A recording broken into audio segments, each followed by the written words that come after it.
zone, the homeowner's best friend. Gypsum, big part of breaking up the clay. So what is it that gypsum physically does to the soil? So gypsum's kind of a magical stuff.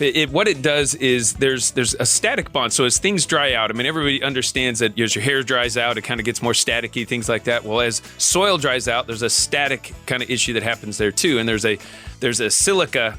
The silica plates, this is why clay works the way it does, is these silica plates start lining up to each other, and then as it dries out, they actually they compress and they make a tight bond. And that's what makes it impervious to water getting through it, is because they're making these little static bonds that makes the water go laterally around the silica plates.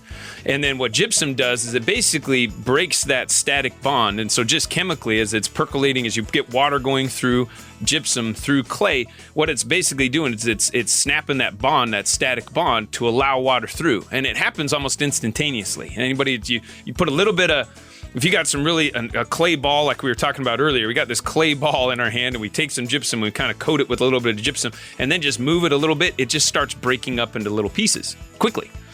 And so that's the power of gypsum, is its ability to then break those bonds that make clay.